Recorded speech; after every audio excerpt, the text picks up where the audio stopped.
Bem-vindos de volta ao KM Hello, Brasil. everyone. Welcome back to KM Vocês 2020. passaram da última sessão para a nossa agora e a gente We vai were in the começar last session, a sessão das 11 da and now manhã. we are starting the 11 o'clock meeting.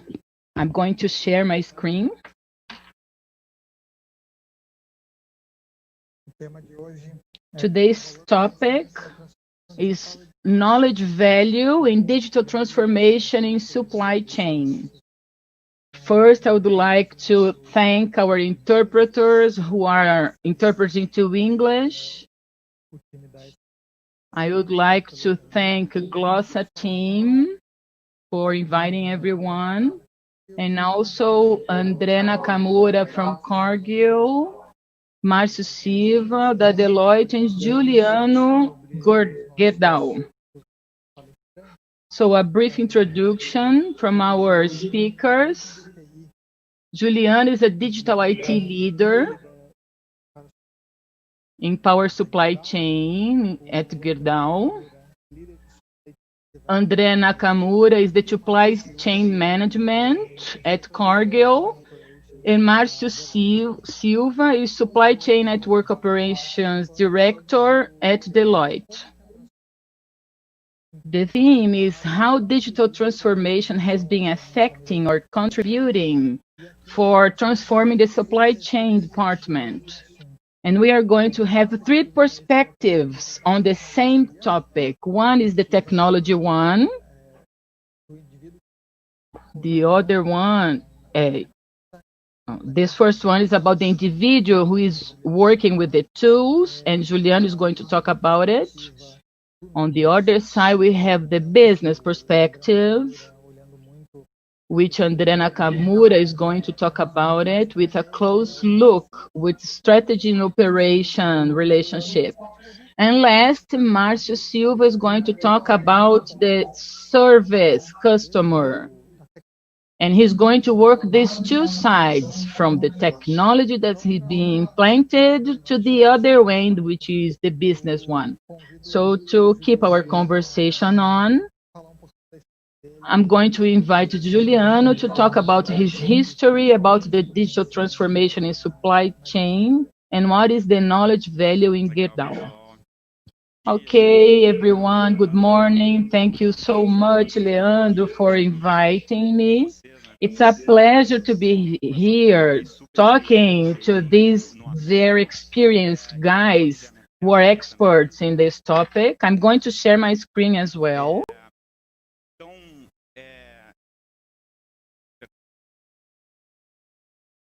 I'm sorry, just a moment. There we go. I shared the right screen. Can you see? So I'm Juliano Cardoso. I am Vicente and Alice's father. I'm married to Alicia. I'm a computing scientist, but I have been working the last 19 years directly with the supply chain department. I would like to discuss with you a little bit of my most recent history. I have passed about a year in the last year developing digital products to our customers. And now about 2 or 3 years, I'm in the TI team, the IT team. I would like to talk about the IT perspective. So I work in Gerdau, which is a steel mill, national company. It's the greatest steel mill in Latin America. And we have 30,000 collaborators in 10 countries. We have 30 unit plants, 70 distribution plants in Brazil. We have 2 mining fields, and more recently talking about the digital transformation. We have set an office in the Silicon Valley, and we would like to deal with all this ecosystem from the Silicon Valley, and we are going to have good insights. And in Manchester, we have started a new office, which is focused in the development of new materials. And this complements all the steel scenario. So to talk about our journey, Gerdau has an history of transforming.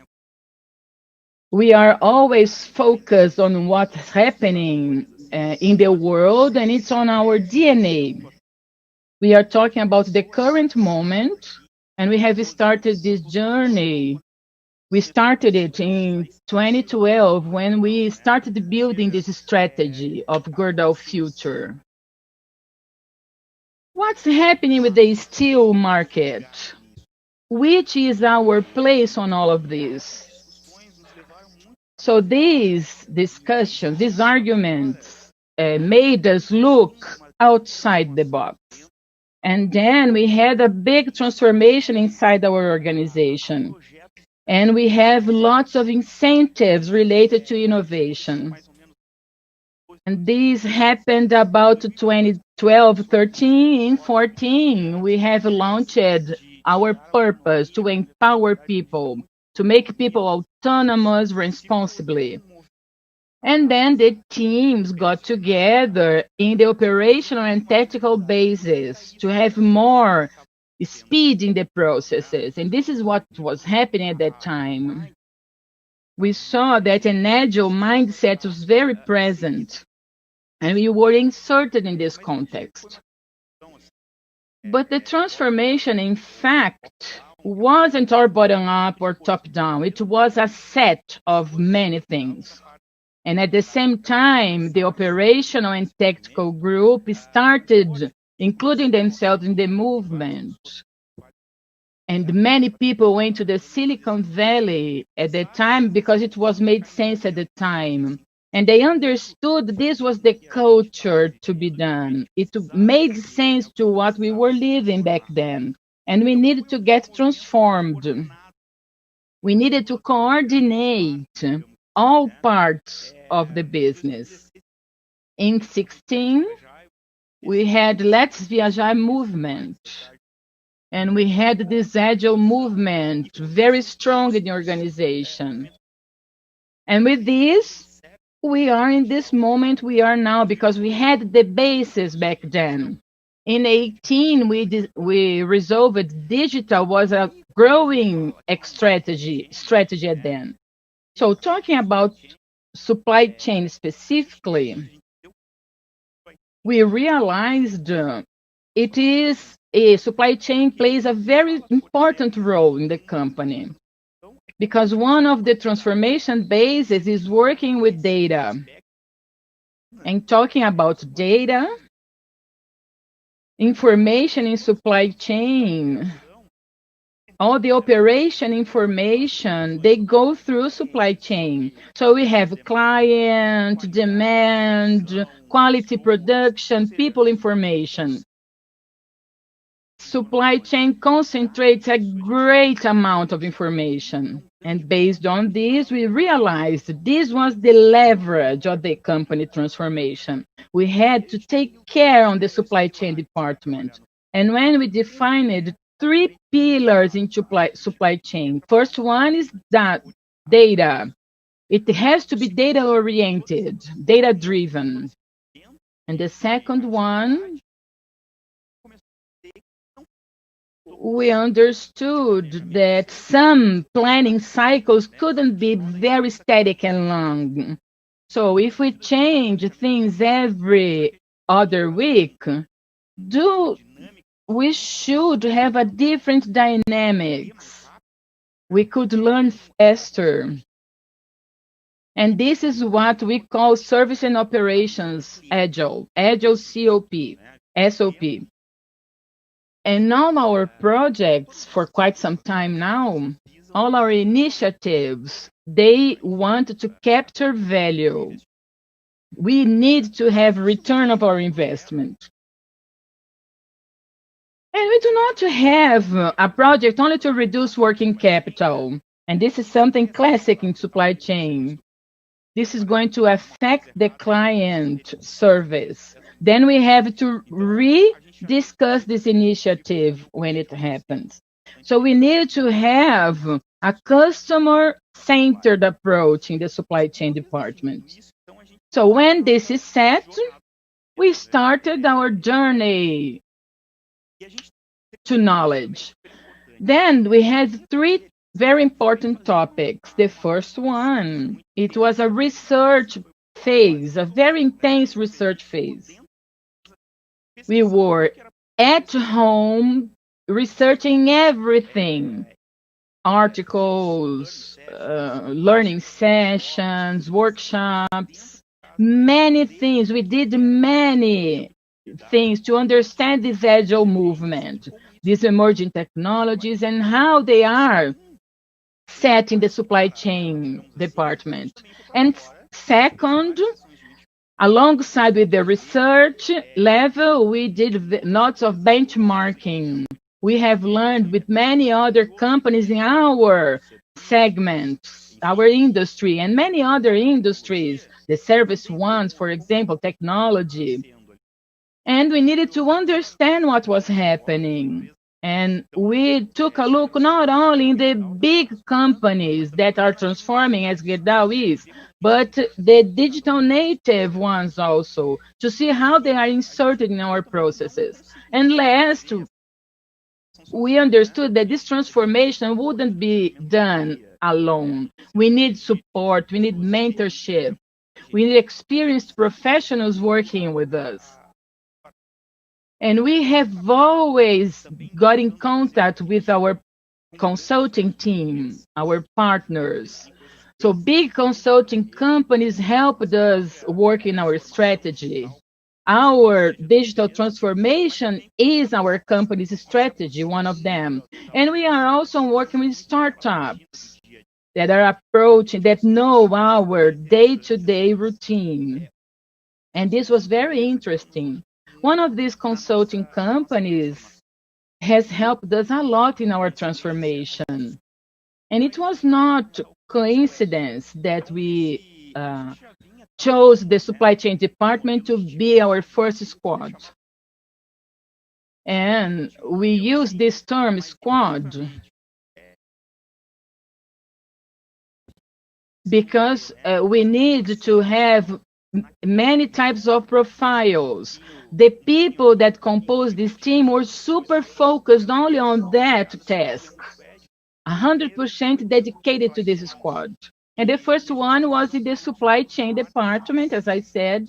So we developed the Smart Decision product. And this was very interesting, so that the production programmer could take decision facing the different scenarios, different than what we planned before. So what am I going to do? Which client of ours is going to be less affected? What decision do we have to take to add value? And this product brought us a very interesting result in the service area, in the working capital area as well. But we had a problem. We talked about these a lot, and everyone received well our project, and everyone would like to have their own squad. And people would like to have their own squad. And there was a dilemma. Are we going to have a revolution or an evolution? Or we change the company completely, or the marketing manager becomes the PO, or the pro master, or the analyst becomes a pro master, or we try to build our history together. And we see that everything we saw in the past had the result we are today. So we opted in the evolution. And this evolution is based in 4 pillars. One is technology. So we always want cutting edge technology. The other one is data. We structured and data architecture, very important, so that we had our result that we have today. People, which are the basis for everything.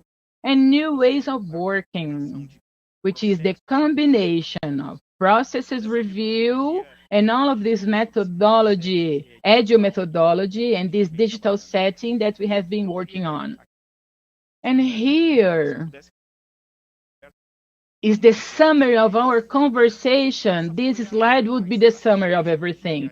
This was the climbing strategy that we used in order to have this whole transformation done. So, summing up, the supply chain had 3 bases: data-driven, customer-centered, and another one. And how can we have this knowledge to people? So how can we transform everything and not abandon people? We are not going to have that load of knowledge and then go away and let them work alone. So when we decided to be data-driven, we developed a capacitation program, which is individual one, which is named as data. All this data scientific program. So we have a database, analytics, statistics, Python, people program. It's a capacitation program. So we needed to speed some initiatives. So we created an expertise analytics center. This center not only capacitates people, but they have a mentorship during all the challenge. So with this, we are going to have to form a team and to give them the tools to work. So they are going to cooperate in the entire cycle until the end. So when we have an SOP Agile, they have to have an Agile insight. So Agile has its own framework, but each consulting company has its own way. And Gerdau needed to find their own way. So we had the Kit Zero, Agility Kit Zero. So our Scrum Masters, they are going to capacitate people based on their own knowledge. Though this is not the people's plan, but when we put a squad together on a specific challenge, we are going to capacitate everyone with this Agile Kit Zero, with the minimum requirement needed so the Agile could go implemented. So we have to understand that some topics need to be worked. To make sure this learning is in a continuum, we have put together the chapters. So the squads differ from each other. So one of them has a Scrum Master, the other one's tech lead, designers. So they are divided into chapters. So they have to have their learning. They have meetings where they are going to discuss what the team is learning with that and how we can evolve. So we discuss the action plan, because we need to reach a kind of maturity in the agile mindset. So all of this, we have a customer-centered vision. We have the value streams that we are not talking not only about logistics, but the customer area, and the individuals need to interact. And then we have boot camps, especially with the reference architecture. And we are talking about many things here, but these products need to be connected with Gerdau strategy, with the reference model at Gerdau. So we have constant boot camps, and not only IT developers go there, but the ones that manage the business, because they have to understand the impact inside our architecture. So this is our framework. We have been using it in order to climb our strategy so that we keep the knowledge being developed. And we are in a continuous learning. I do not have any results here, but we have been having long permanence. We have great results and diminishing the lead time, the working capital, which is a classical indicator. And we have been using all of these methodologies and many of them are not using big technologies. And we have learned a lot on IT because this area is attached to technology, but not only that, we have to discuss the business processes. So if we need to use technology, okay, but if it is not needed, it's okay as well. We are going to invest our time in capacitating people in our methodology, in our organization, in the way we work.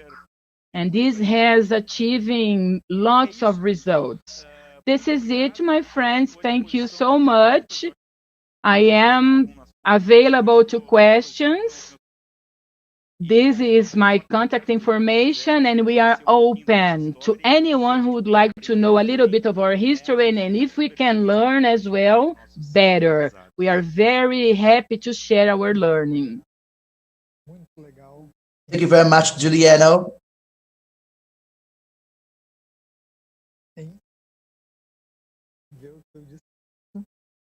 Your speech is outstanding, knowing that Gerdau, and correct me if I'm wrong, Gerdau is 109 years old, and Gerdau has a certain kind of philosophy, and people that listen to you and people do not know that Gerdau is so huge, they would imagine that Gerdau is a startup, right? So that's really nice. So now I would like to connect certain aspects that you have brought up before we tackle our Q&A session.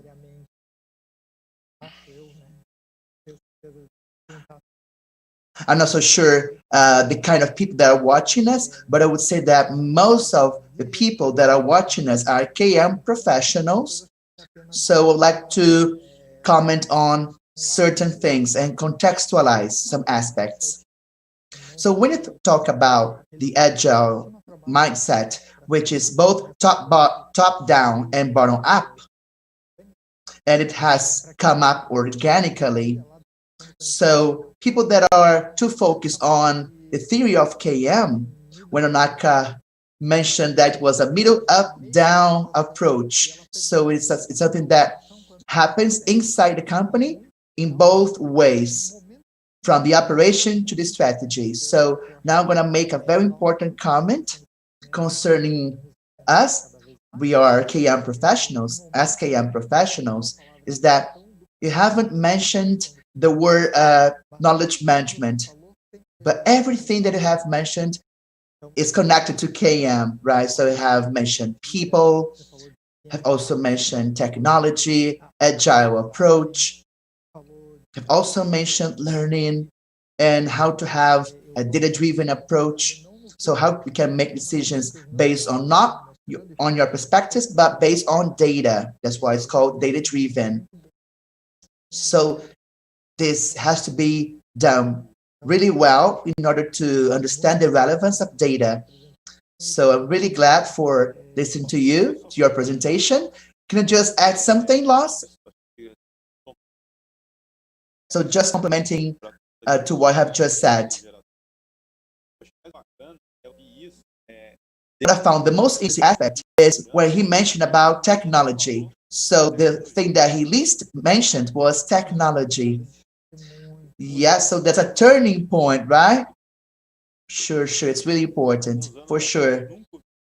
Some years ago, Julianne, a person like Juliana talking about technology, not mentioning the word technology, that's a surprise, right? So that's a real difference. Yeah.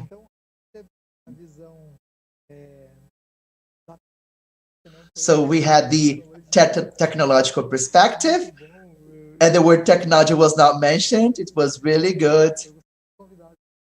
Now I'd like to invite Andre Nakamura to join us and to talk about his experience at Cargill, talking about his journey in supply chain and how knowledge is helping you with that.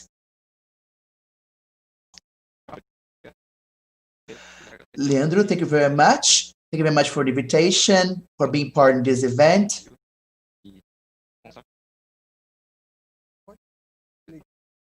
André, could you please turn off your camera because the sound is not so good? Could you?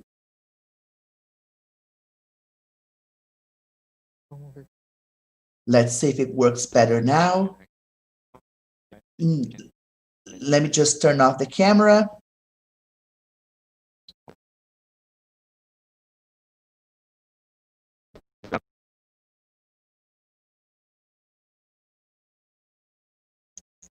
A tua câmera ainda está aberta. Your camera is still on, André?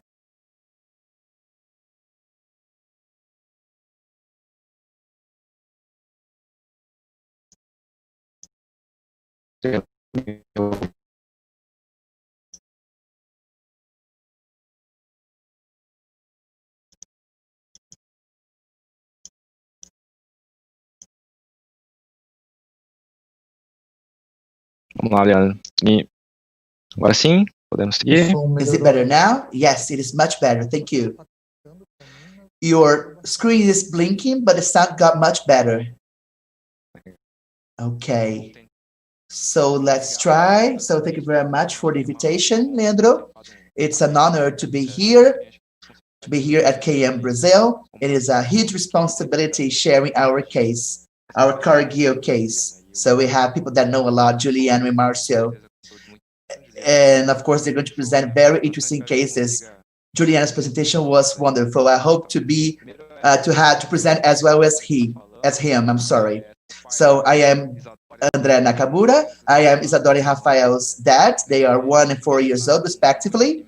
And I would say that my journey with knowledge has to do with my parents, as I am a Japanese descendant. So knowledge is of utmost importance. I'm sorry. So knowledge is really essential. My dad could not provide me with all the tools and toys that I liked. On the other hand, he focused on learning. So I took this to my life. I try to absorb as much knowledge as I can. So I love knowledge. I always want to learn, even from negative experiences. So I want to create different kinds of knowledge and apply to everything I have. So I like to share. I have this passion of sharing everything that I know and everything that I've learned so far. I am responsible for the supply chain development at Cargill. This area is connected to all aspects of supply chain: logistics, transportation, planning, customer service, and I help those areas to develop better the processes, digitalization, and other aspects. I've been working at Cargill for many years. So now let's talk about Cargill. I don't know if you all know what Cargill is. So it has 160,000 employees. So it's a closed fund company. So maybe you do not know it, but it is more than 150 years old. So we do not have so many brands, but we are located in over 70 countries. So we have lots of people speaking in different languages. So you can imagine people talking in different languages. And we have an income on $113 billion. So that's the size of Cargill. So Cargill, let's talk about the businesses at Cargill. In my case, I'm specializing in food ingredients. More specifically, talking about 2 products, corn and cocoa. So as you can see by the pictures, we have lots of products that, of course, you consume in your houses. I would say that you have any ingredient or any product that is from Cargill. So I'm responsible for those areas. So we have 6 plants, 16 warehouses, 350 SKUs. So they are very complex businesses. And let me tell you something really important that is connected to what Juliano has just mentioned. When Leandro as well mentioned that it doesn't look like it looks like a technological business, right? Yeah. So we are on this journey, on a journey of digitalization. So So the context I'm talking about at Cargill is connected to that. So when I arrived at Cargill 4 years ago, we didn't have a supply chain structure that was consolidated. It was the very beginning. So the very first step that we had to took was concerning creation and of course the objectives, the final objective of our supply chain. So we still have an end-to-end vision. It is customer centric. It is important, of course, because at the same time that Cargill is a huge company, this creates lots of consequences that are positive, and we do have some impacts, such as when you look too much to your own company. So that's why we have to look at the customer as well and provide actions that can add value to the client, to the customer. So that's a change in the mindset in the organization. So when we talk about supply chain, we are creating value. So it's a relatively new area that is focused on transportation. So we should move from a cost-oriented perspective to adding value perspective, so that this could impact the market and promote competitiveness in the market. And finally, it is a reference in all perspectives. So as I've just mentioned, Cargill has lots of businesses. It is really complex in terms of acquisitions of different businesses in different places. So when we talk about harmonizing the processes and standardization, we have been aiming at that. So when we have created such structure in a region, we had the objective of becoming a reference to our customers, but of course in Cargill itself, in those regions. So this was the starting point. So we have this objective in mind, and the first step to understand how we should tread on that path is to understand where we were. So it's really important. And of course, by knowing this, we can solve problems and then we can act on that. So what we noticed the following. So we had lots of things to be done. As you can see here, agricultural market still has a long way to go in terms of transformation. So when we do a very good job in terms of agriculture, in terms of infrastructure, we can have a competitive differential in the market.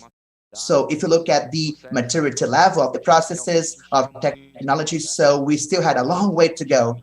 And talking about the team as well. So supply chain knowledge, we had to work a lot on that. So that was the starting point. So we wanted to see that the perspective of supply chain and where we wanted to reach in terms of the maturity level. Of course, we are still trying to get technology, but I would say that we are on the right way, on the right path. So when we talk about a strategy, so we created a roadmap, a transformation plan based on 3 waves. The first wave called leveling, so the creation of basic procedures. So 4 years ago, we didn't have a structure, a supply chain structure. So we had to create the basic processes, the basic technology, the basic indicators like leveling of stock and leveling of the service. So we didn't have that. So the management of the business was in the people's minds. So we had to prepare the team as well.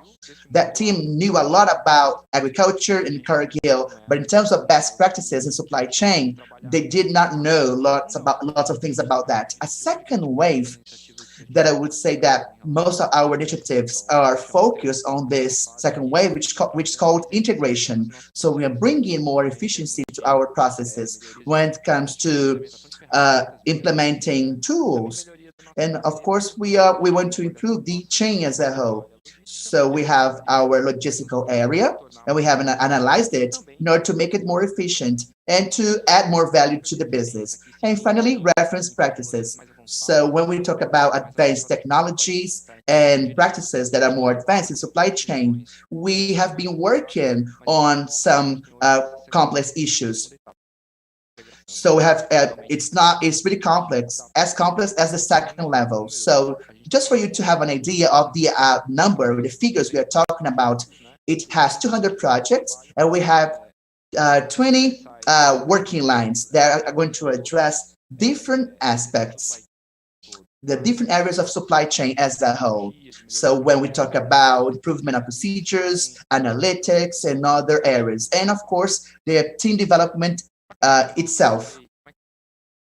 So let's talk about the journey, about implementation of all of this, plan. So I would say that the first aspect I want to talk to you about, in fact, Juliana mentioned this, is to allocate the best resources. So that is a very important aspect. So we don't have to create new knowledge of what exists in the market. So, or maybe some kinds of knowledge that are connected to a function or a process. So by having COE, which is a center of expertise that is really recent. So by adding knowledge and value to a technological area to the knowledge of the business itself. So we want to gather the best practices of a certain role, but also the knowledge of the business itself. The third aspect, which is the external knowledge. So external benchmarking, consulting, it is a really important path to promote such transformation. So what we have been doing those projects is to select the ones that are meaningful and to allocate the best resources in order to make us to have more efficiency in this transformation. And another aspect that is fundamental is preparing the team, getting the team ready. So even though we have a huge knowledge about the business, we understood that since from the very beginning, there was a huge gap in supply chain. So we have begun since the very beginning of this transformation, a very important step. So we have created a training program, which is some kind of a supply chain academy with lots of training programs, since from the very basic programs to more advanced levels. We have also created SMI network for people that are responsible for organizing the most advanced projects and also to spread knowledge. So the importance of infrastructure is really huge. And finally, applying those kinds of knowledge in projects. So we have a very strong governance. We have a huge commitment to this academy because they believe that this is going to become something really useful, really successful. And also communication is really important. So we have to talk about this knowledge and divulge it. So we have to establish this communication in a very structured way in order to stimulate the team to continue developing and absorbing new kinds of knowledge. So this is something, this is of fundamental importance. So this prepares transformation. So from the very beginning, we have created our team and we have performed some recycling programs, bringing new technologies to the team in order to make it advance in this kind of knowledge. Another important aspect that I want to talk about is the formalization and the structure of the knowledge of the business. So we have mentioned the best practices and other things. So we are really concerned about documenting and structuring the knowledge that has been created. So the creation of new patterns, of new knowledge, this is really important. It has to be structured. So that's why by doing this, we can reach other objectives, climb to other objectives. So that this knowledge becomes a template and everything is going to be registered in a platform for us to share and monitor. And of course, continue to evolve. Another aspect that I bring to you is the following. So when we talk about tools, right? So we have business rules shaped in the tools. So when we talk about processes, I would say that we are focused on digitalization. We have been using SAP AVP's platform, which is a support for all planning projects in supply chain. And this has been really important because now we are able to structure the business rules inside the tools. Because in the past, we had too much knowledge focused on people. So now we are taking this knowledge, this dependence on people, and structure that knowledge in business rules shaped into. So we are using optimization method. So this is really important, of course. But we also demand that everything should be structured in the tool, shaped in the tool. And this could be formalized in a more robust structure. So this is of fundamental importance. So bringing knowledge that belongs to the people and bring them to the tools in a more structured way. Another important aspect is the following. We are talking about data, right? So lots of knowledge were in the people. And of course, we didn't have indicators-based indicators. And nowadays, we have a wide range of indicators that are really complex. and we command this via Power BI. So we monitor that using Power BI. So we have those dashboards that are really well structured. So the company has access to those indicators, to the performance of the chain as a whole in a structured way. Instead of just asking people, we have access to those data in a structured way. So bringing this knowledge of the business by just having one number, one truth, is of fundamental importance to evaluate the efficiency of the business and, of course, having better results.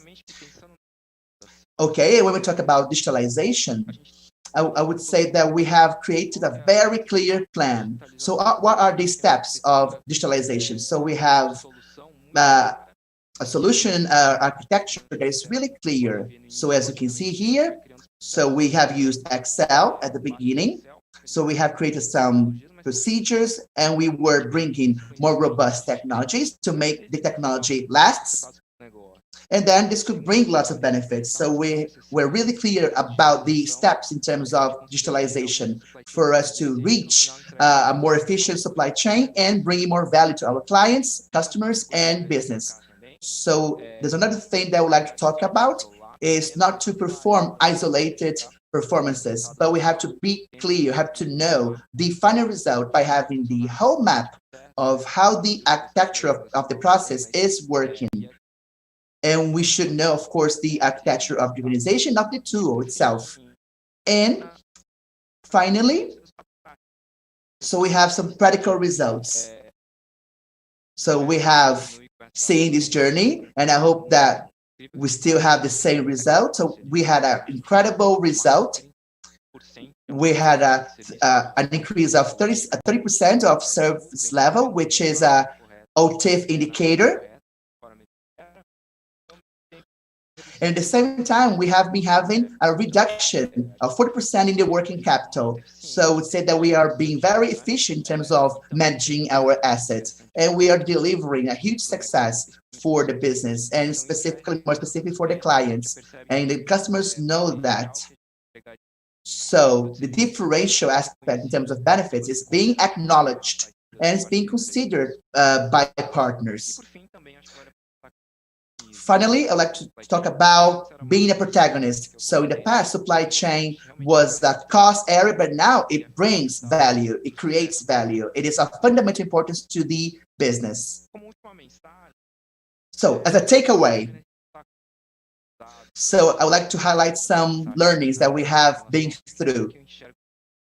How we see digitalization and knowledge. The first point is you have to know your objective clearly. So understand transformation as a whole and thinking in long term, not only thinking about short-term decisions. This is really important. How you can make this knowledge last along the journey. So this is a very important step, and you have to think about it since the very beginning. The second point is to be ready for the transformation. So you don't have to reinvent the wheel, right? So we have learned along the journey that much part of the knowledge that is in the market, the best practices, they shouldn't, and they cannot be reinvented. So that's why we cannot reinvent the wheel. We want to apply the external knowledge to our reality. So we don't have to create new things. So that's a very important topic.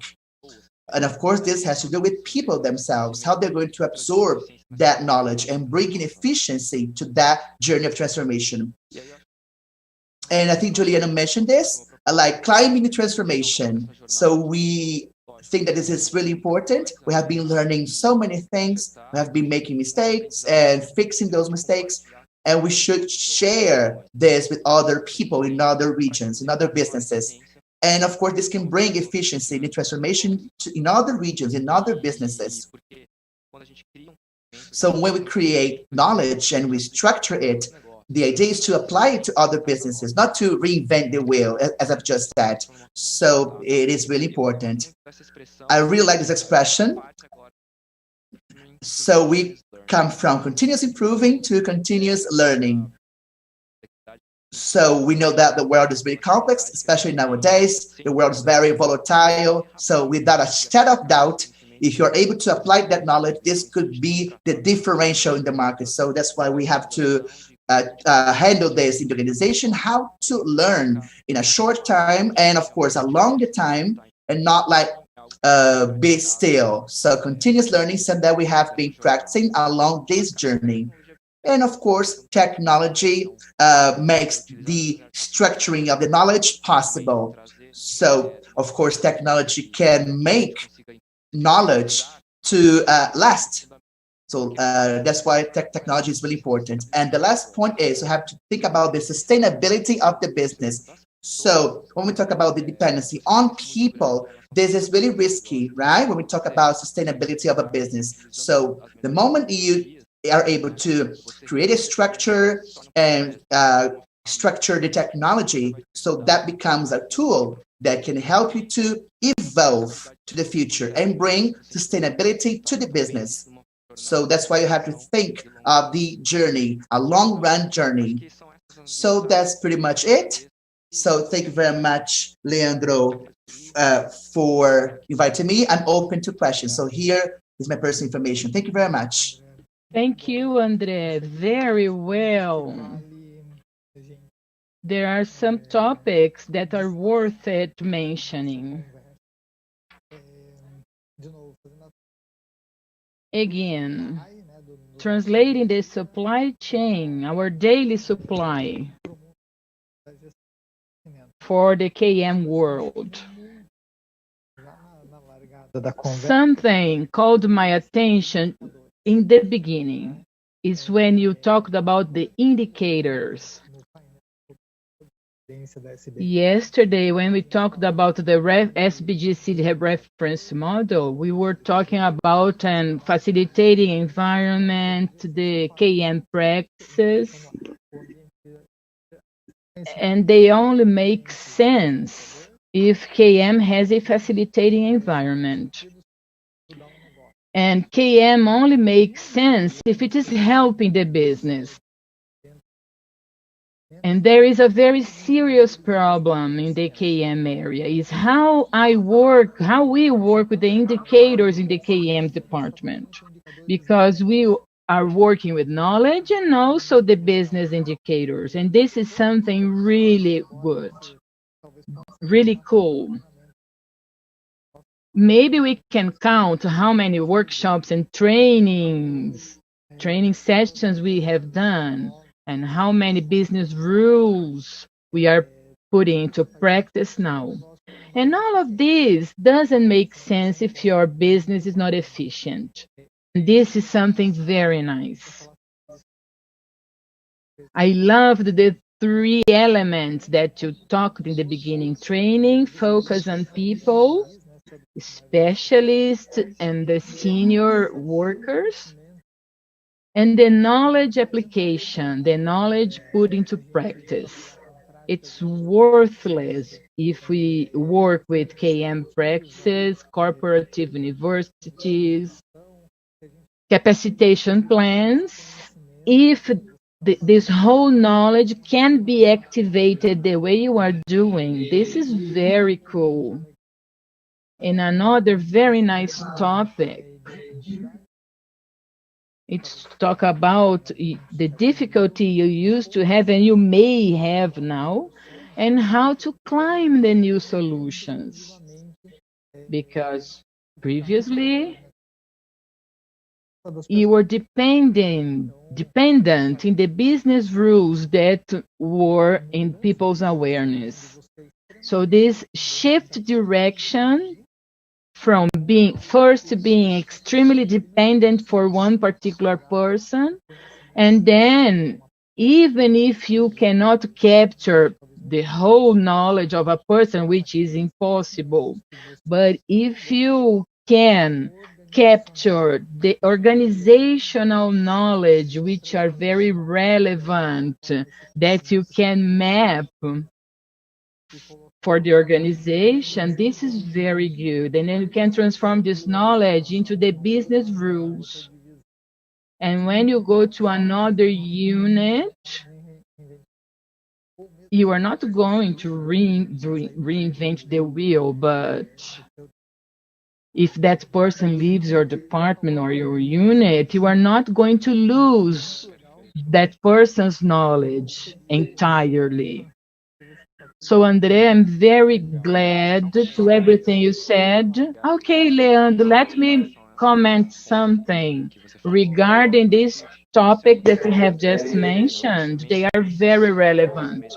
Knowledge itself, the process improvements themselves, the technology itself, if they do not bring effective results for the client, for the business, if they do not show better results, they are really worthless. So this is completely fundamental. Capturing the real value of the indicators is something that we have a very strong governance, the financial results, for example. We have been learning with that. And without any doubt, generate knowledge on itself is worthless. So everything we said is very relevant because of it. So now we are going to have, in theory, a more technical view. And we are going to talk about to Marcio Silva with a greater challenge because they started a consulting business. And he is going to deal with these two stakeholders, the two ends of this perspective. So we would like to hear a bit on about Marcio Silva's history and how he's been working with the digital transformation. Not only on learning what's new in the market, but how is your relationship with the market, which has been better every time? And when the consumer get in touch with the client, he gets very impressed on it, by it. So at least in Brazil, the companies weren't not that worried with some elements, and the consulting had more freedom to work. And nowadays, if he's not prepared, it's not going to be nice. Well, first of all, Leandro, thank you so much for the opportunity, the responsibility. Talking after Juliana and André is a big responsibility because of their point of view, their business point of view in this transformation environment, especially more on the operational side of the business. Let me use a sports phrase. There isn't any weak team.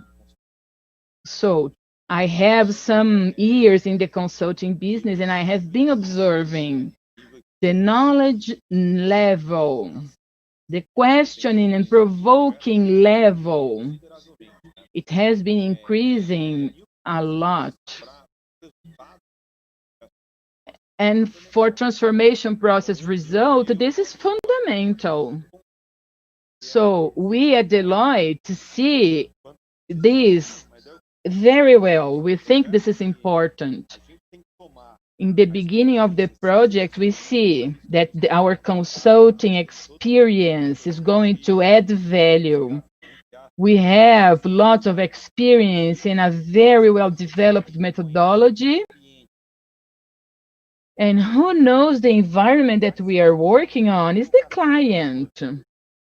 The richest and the more provocative is the view of the client, the business view on a daily routine, how to have this growth objective. This is fundamental because there isn't a magical recipe.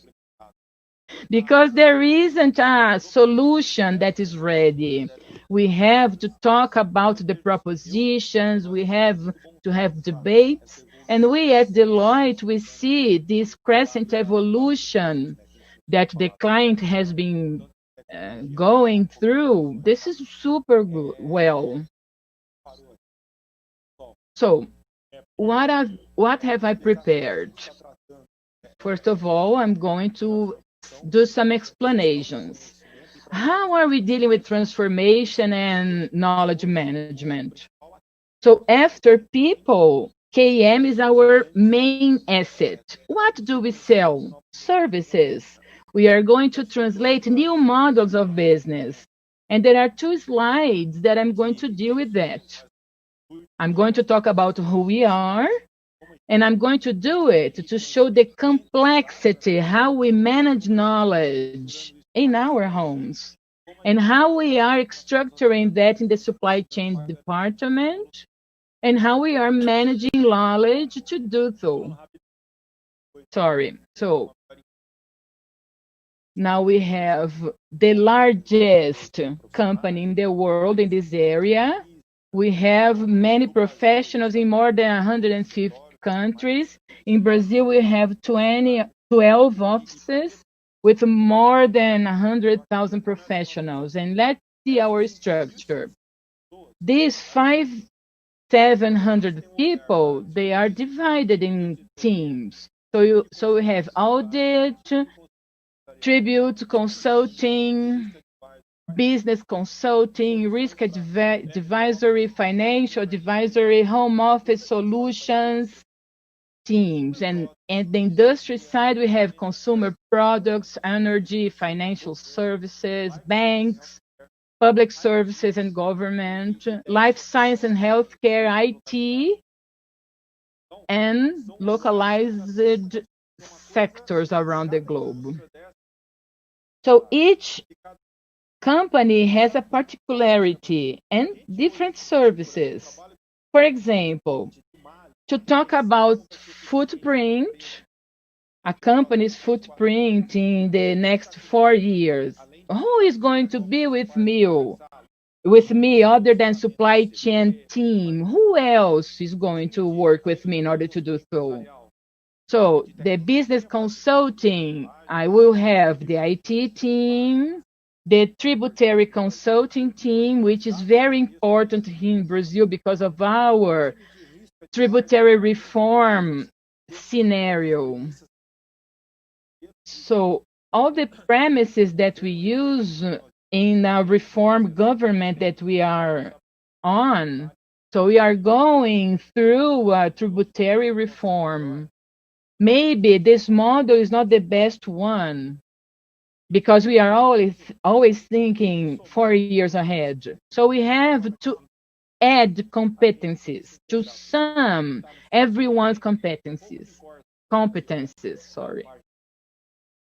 So in the tributary consulting, as we are a service company, we are always connected to offer the best solutions. So this is our challenge. The starting point, we already have a challenge. In the consulting business, we are already divided. We have strategy, we have technology, core business operations, and all. So why did I say this? When we go to the basis in the supply chain business department, we have a very important transformation. Who is on this road longer? Before we had very defined processes, planning, source, production, delivery, they were very clear. Nowadays, especially with the digital transformation, and this is going to make us more connected. This is the best asset the digital transformation is going to provide us. Because we could go outside the box, outside the PowerPoint model only, and we are going to put everything into practice. Why do I need to think on different softwares if I have business demands that make me think on the planning better? Why do not think on planning the supply chain, thinking on the client? Everything that Juliana and André talked about, everything I do has to add value. We have to think on a supply value. We have to develop digital products, supply intelligence, and we have to think always in a connected way. All of these topics. Oh, I'm sorry, just a moment.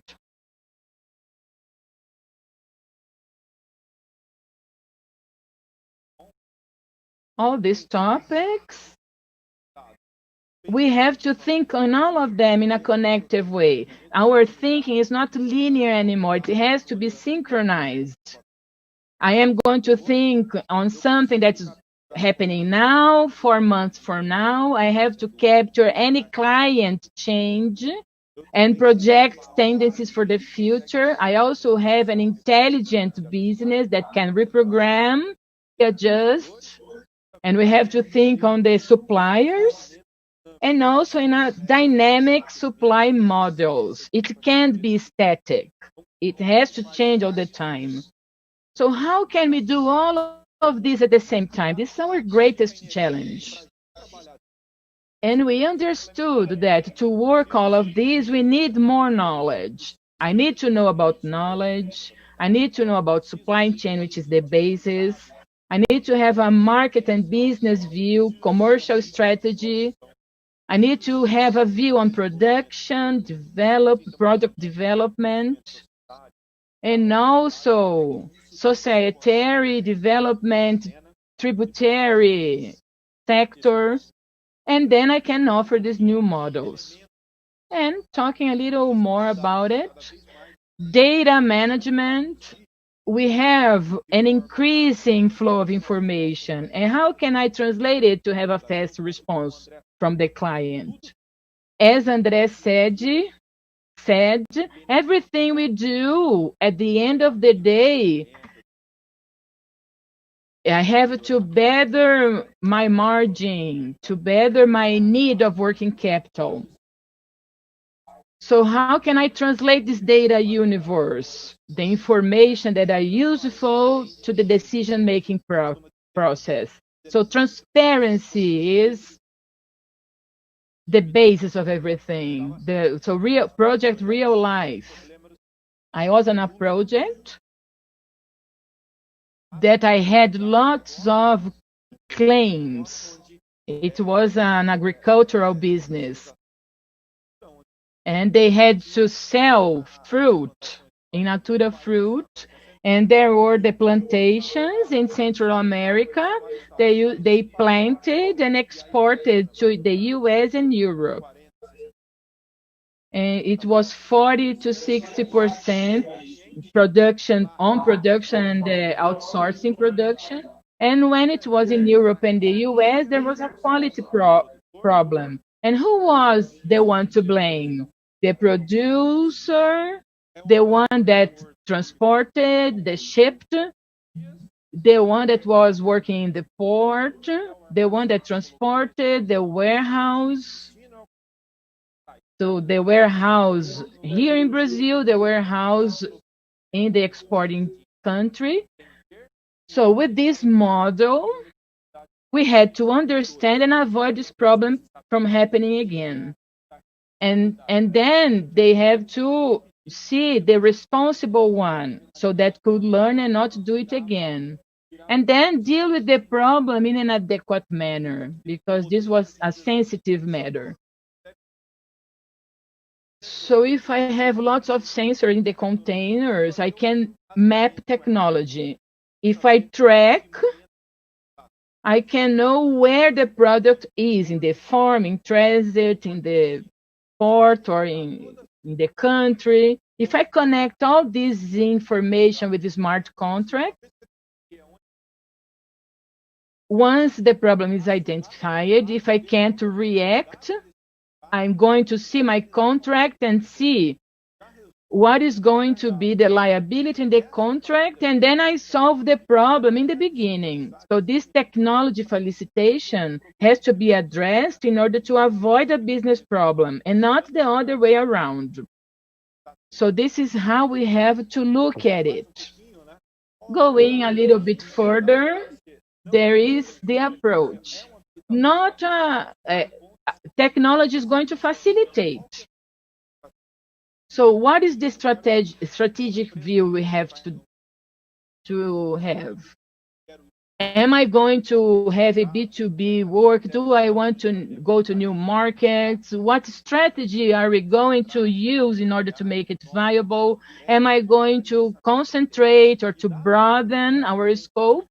And when we think on this strategy, I have to think how I'm going to manage it, short-term, long-term planning, the decision-making process, and how the governance is going to be done. As Nakamura said, what are the results that I need for me? And last but not least, how I'm going to make it viable. Our technology toolkit has been broadened nowadays. Our possibility portfolio is the approach we have to go. I go from a business drive, a business strategy, and how I'm going to make it viable. If I'm thinking of a governance model or which strategy. And last, the technology platforms. How these digital transformation are going to make all of this viable. So this is our challenge. This is our ecosystem. We have to have a transformation point of view. Our knowledge has to be broad. The challenge is how we are going to connect these knowledge areas so that it's possible to have the transformation. And this is our point of view. In-house, how are we going to deal the knowledge matter? This sentence, this quotation, I like that very much. I talked to Loz about it. Knowledge is the only resource that increases with use. This principle is very well. Knowledge has to be generated, documented, and also shared. The more we share, the more we use, more knowledge evolves. So the message here is use it without moderation. So the consulting, the service business point of view. As we have the service, we have the protecting element, client data, definitions or solutions, which are rights reserved.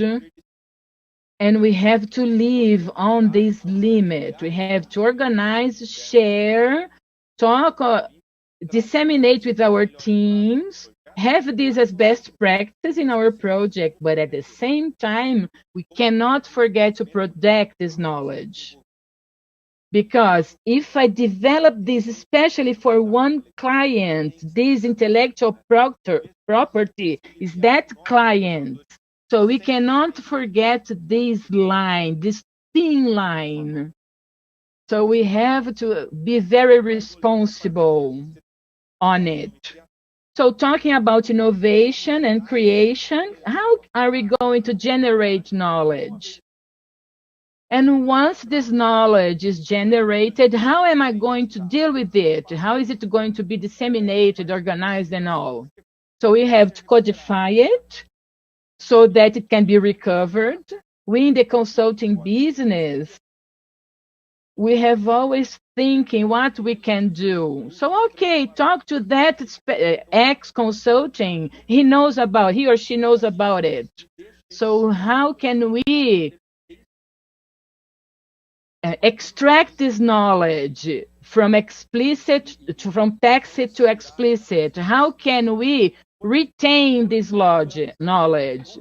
We have to codify, organize. In-house, we have to capacitate our teams. We have to apply the knowledge with the teams, train the teams. We have organizing projects, always respecting the intellectual property. And we have to disseminate and share knowledge. So for our consulting business, we have these 6 pillars, from innovation until protection. And examples that we are not providing many examples. We have to work with events, with collaborators. We have to write articles, bring methodological references. We have to have a routine to disseminate and share knowledge. We have to have debates, talk about methodologies. We have a theme in the office, the other one in the project. And everyone has to discuss, to improve, to share, disseminate knowledge. And we have videos on YouTube that, especially now with the pandemics, many meetings are going done online. If it's something specific, something more formal, libraries, we have to use and abuse of these online platforms to disseminate and register knowledge. And the protection, all the knowledge generated in the project, it has to be it has to be not to be disseminated. Something that characterizes the client, we have to remove these features so that we do not have a direct reference to the client. And this, before disseminating any knowledge, we have to do this. So now, how things work. So things work in projects. So how does KM work inside projects? So we have the beginning of the project, the planning itself, and its execution. So how do we do that? So we have the beginning of the project. So we have something called playbook. And in that playbook, we have cases, we have conceptual material, we have examples. It has all the knowledge we have concerning that objective, concerning the scope of the project, how we're going to retro feedback, if we're going to do that by training and making people evolve, or maybe when finalizing projects, because in each project that we perform, we learn more. It doesn't matter the amount of implementations, as Nakamura mentioned, the implementation of VP, right? We always learn something new. We always have something different to learn and to do. So we have this cycle, and we like to use it, which is a feedback system. So that's why we like the idea of cycles of knowledge. So inside the playbook, so what do we have? As I was mentioning, we have the history of the project, the templates, the examples of projects that were successful, and we have a very big challenge. How we can offer this, and for people that provide services, this is a huge challenge, but how we are able to provide such structure, and at the same time, not making the consultants too rigid. So we want to avoid monologues. So we have a ready-made template. Are you going to implement this kind of economy? No. So how we can make this agile? So how we can provide this methodological background without making the consultant so rigid, so stiff. So that's a huge challenge that we have in terms of being a service provider. Finally, so talking about the dynamics, so you have the structure of the project. So our challenge is to make the knowledge go up and down, bottom up and top down. So this we want to implement this every single day in projects, by consultants, among consultants, inside the office or not in the office. So I would say that that would be the critical factor for us service providers, how we can disseminate and at the same time protect knowledge in a structured way for make teams to talk among themselves so they can learn together. I would say that's the objective that we have. And at the end of the day, we also have to deliver projects that are really complex. So customer teams are getting better and better at understanding the project. So we have to do what we can, do our best. So we have to have this debate between the customer and the team. It could be a technological team or a business team. So that's the combination of those three sources of knowledge. It is this combination that can make a project to be successful. So It was a bit fast because of time constraints. Wonderful, very good. So it's very good to see that a seed that was planted 10 years ago, it's yielding results. It's really good to see that. There is a very important topic that is common among your presentations. So we should focus on the customer, on the consumer, regardless if you're ever buying chocolate, for instance, which is one of the final products of Cargill, or for buying metal bars or services. So in fact, all the three of you are bringing the perspective of how we can attend the customer, how we can deal with the customer. So one thing, Marcio, that I have mentioned is the following: how you can make strategies viable. So how can you make them available by means of knowledge? Otherwise, strategy will be something empty, right? So knowledge is a key. It has a key role. So we should learn in order not to repeat. So we do not want to repeat the mistakes from the past, right? So I think all of you have mentioned important things. You have mentioned KM, Marcio, but I would say that lots of the speeches are not delved into theory, but they are focused on how making businesses better. So let me just highlight something, because we are KM professionals. That is a very important element. So we should understand how the customer, what the customer is thinking. It could be another department or maybe the final customer, and not what we are using in our jargon in KM, right? I have also mentioned the end-to-end procedure. So how we can do that, how we can perform that.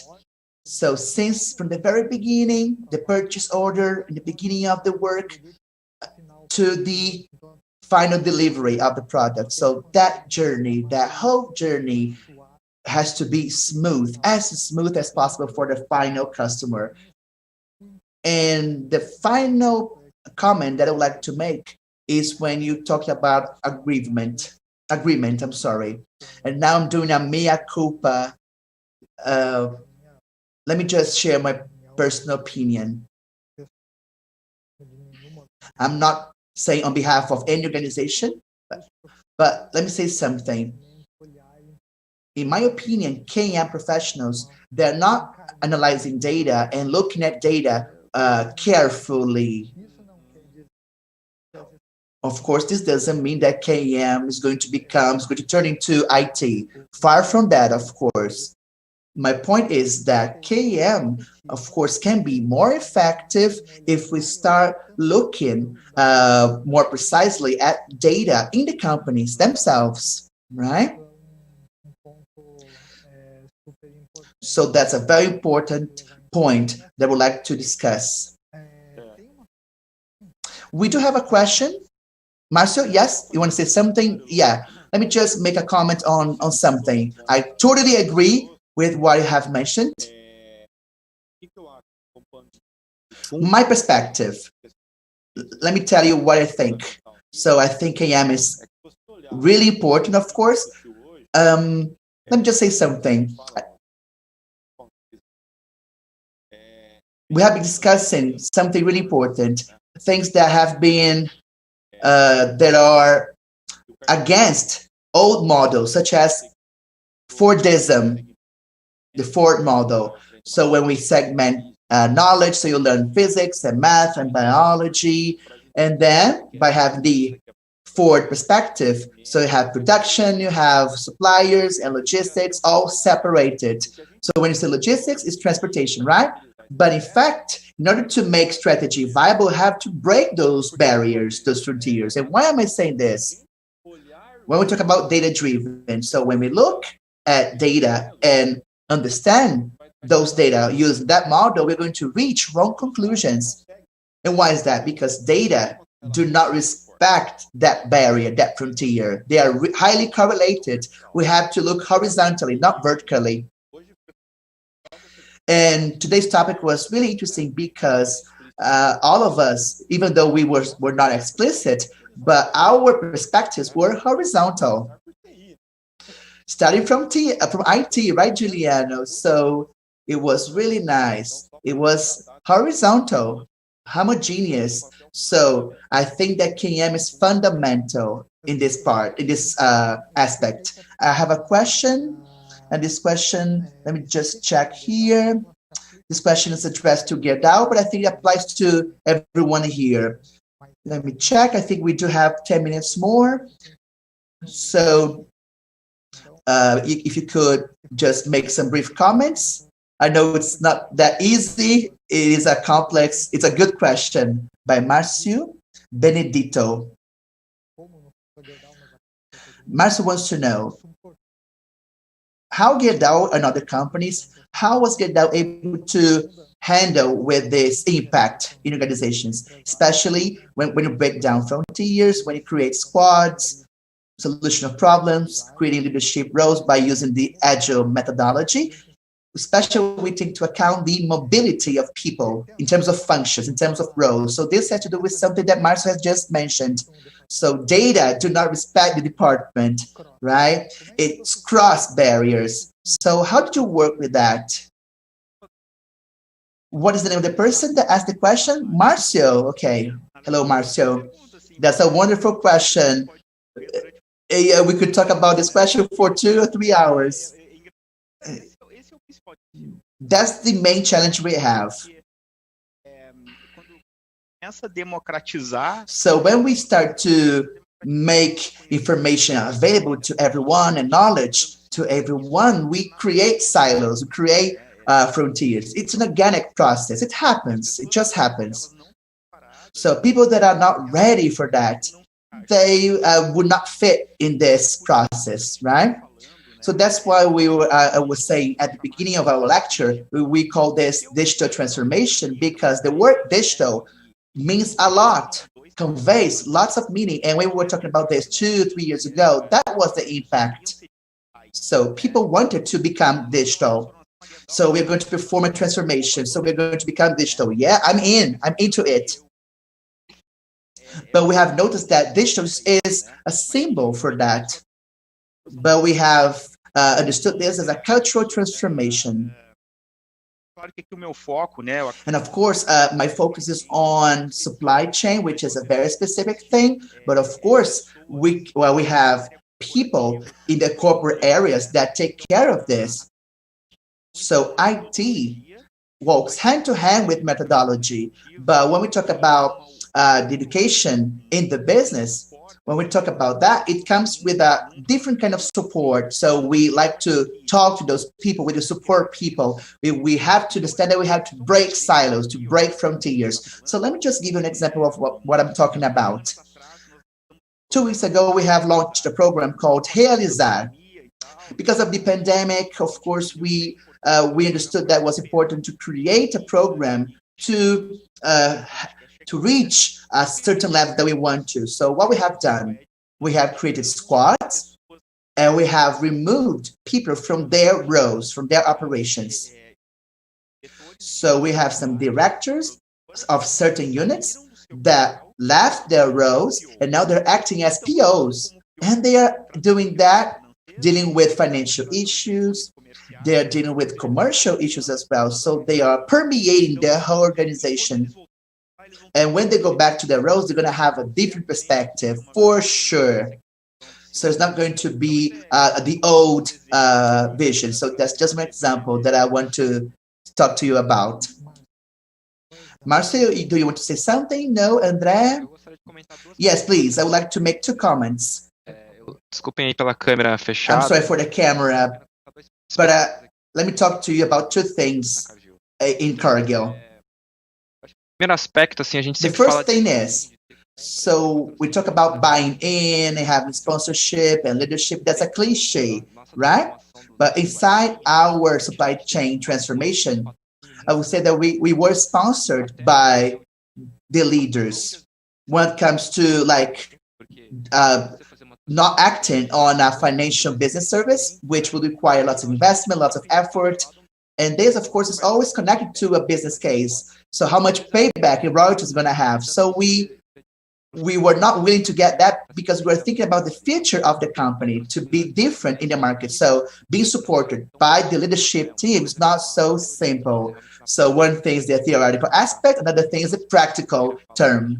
So there's another comment. So we have been undergoing such change, but we have been having a process. So in theory, yes, it is viable. It is really good. In practice, I would say that the level of autonomy that is demanded by an agile organization in agile procedures, it requires a level of autonomy and of knowledge that is too big, too high. And I think that some companies are ready for that. At Cargill, we're using hybrid methods, hybrid models. So we have a mix of both. So what effect we just, instead of just pure agile methodology. Okay? Right, perfect. So let me just translate something really fast. So when we have buy-in, we have short-term investments with a long-term result. That's it, right? Basically, that's it. So it's a bet that you make. Beto do Vale has a question. Let me just go straight to the question. What are the hindrances and advances that you had to tackle when applying those KM practices? If a specific area or process. So what were the good points and bad points in applying this KM methodology? We just have 3 minutes. May I begin? Okay. Let's think about negative points. I would say it's a restriction, okay, Laws? I wouldn't say it's negative, but rather a restriction. I don't think it's something really negative, right? Or if we are not on the right path or not. So in terms of obstacles, of hindrances, okay, I think we have two. Our mental model is too, I would say, narrow-minded. We have to have a frontier, we have to have a limit, right? Everything is isolated inside the box. So when we're thinking about transformations and everything we have discussed, we have to rethink that. We have to change those frontiers. Of course, the governance models are fundamental. Hierarchical levels are important, but we have to open our minds and let this go. So, Julian, questioning some supply chain procedures. And for instance, in my case, I'm questioning something concerning the architecture of technology. That's fine. I'm not invading his space and vice versa. No, we are teasing ourselves in a positive way because we are trying to achieve a better result, a better solution. So that is the first obstacle we have to tackle. It is a huge one. So we are resistant. Sometimes this kind of resistance, is unconscious. And the second question is, what kind of soft skill we have to have? So we have to be aware, and then we have to be detached from this perspective. We have to talk to people, because when we work with that model, we start working with people that are not like connected to you, right? They're not your bosses, okay? They do not belong to your department. So one more time. So how we can abandon the model that we have been taught. So that's the perspective I want to talk to you about. So that's a hindrance. That's an obstacle. So it is not technological. It is a mental model. Let me just make one comment in terms of difficulty. So the superhero culture. So when you have knowledge everywhere, so we have to work in a collaborative way. We have to work as a team. So that's a very important point. So organizations have to realize that they cannot value the superheroes. They should value the collaborative work. So it's something cultural inside us, right? And of course, we all influence that. Absolutely. Yes, yes. I was going to say that, Juliana. Perfect. Okay, very good. If you allow me, let me just say some more things. I know we don't have so much time, but I do have a question since the very beginning. So in a very quick way, let me ask you something. So during our pandemic situation, so how did the situation help or not this digital transformation and the impact on your daily routine? Could you please talk about that? Eu posso falar, só esperando. Well, Okay, I was waiting for Juliana, but I can't speak. So when we talk about transformation, we say that we have more positive aspects than negative ones. Of course, I do not want to crack some jokes, of course, but it's just something light. So what was the biggest agent of transformation in your company? The CEO, the CIO, or COVID?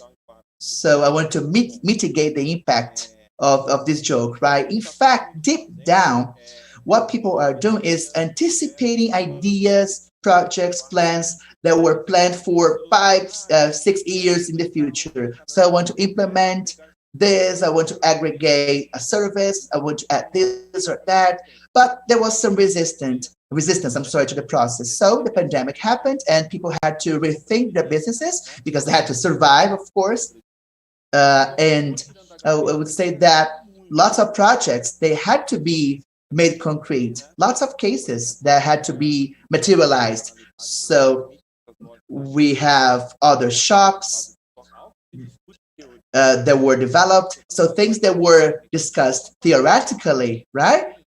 In the past, now they are concrete. So in 60 days, something was implemented. So lots of things were implemented. So if we look at the digital transformation aspect, I would say that it worked as a catalyst, something that helped the process. So crises, they can make us move, right? So I have this perspective. So talking about what we have been living in Cargill, I would say that in terms of learning, right, we have been learning a lot from this moment. Of course, this has impacted a lot in the consumption, right, in the end of the process, and of course, the demand. And let me tell you what I have noticed at Cargill. I have noticed that the level of preparation that we had to have in all those years to tackle such situations was fundamental to tackle the pandemic. So for companies that are more ready to tackle moments similar to the ones that we are experiencing, of course, they will have better opportunities and see other opportunities too for the long run. So that's the good aspect of a transformation journey. Thinking about long-term projects instead of short-term projects. So all the investment was worthwhile in order to overcome the situation in an easy way, in a strong way. So when we talk about managing the level of information that we have been bombarded, articles and knowledge and other things. So being able to filter this and internalize all this piece of information in our processes, that's the key to overcome this problem in an easier way, I would say. Let me just make one comment. I agree with Marcio and André. I would say that, unfortunately, I cannot say that COVID is something good. Of course not. People were suffering, people losing their relatives, right? But let me say something to you. It made us reflect upon it and breaking lots of myths, lots of barriers. So talking about our metal plant, right? Our factory. So we imagined that our clients were not digital customers, right? They wouldn't buy a nominee channel or e-commerce. They like the contact, they are traditional, but now this is not valid in just a few months. So we quickly saw our website that I would say it was a very simple website and people would not visit the website. And now it is highly accessed and we have to tackle this. So lots of myths were broken. And let me say something to you. This has to do with people's participation. So before coming to our presentation, I was in a dynamic and there were 20 people in the room and everybody participated by using tools and virtual post-its. we were able to create a session that was fantastic, and everybody took part in that session. And maybe this wouldn't be possible in the physical world, the 3D world. So myths were broken, and as Andrea mentioned, so companies that were ready, so they have to take advantage of this. That's lots of things that we should learn from this in the following months. Yes, that's perfect. So to wrap up, I would like to thank you for your presence. It was a huge pleasure for having you here. It was outstanding. I'm a big fan of the topics that have been discussed here. So it was amazing. And let me just say, be thankful for Denise. And let me invite people that are watching our panel for the other panels that are happening in the afternoon. At 2 o'clock, we have Digital Personal Knowledge Management, and the moderator is going to be Vitor Alves. And at 4 p.m., we have a panel talking about digital transformation with Alessandra Hurtado. And we also have the scientific panels that happen at the same time. So thankfully, thanks to technology, we can choose which event we want to watch online or the recorded version when you have some time. So thank you very much once again. Thank you very much for being here. It was a huge pleasure having you here. Thank you. I hope that you have appreciated our conversation as much as I have. It was outstanding. Thank you very much, everyone. And hope to see you next time. Thank you very much. Felipe Pazzello and Denise Chipulo are our interpreters. Thank you very much. Thank you very much. Thank you. Bye-bye. It was a pleasure. Thank you. Bye-bye.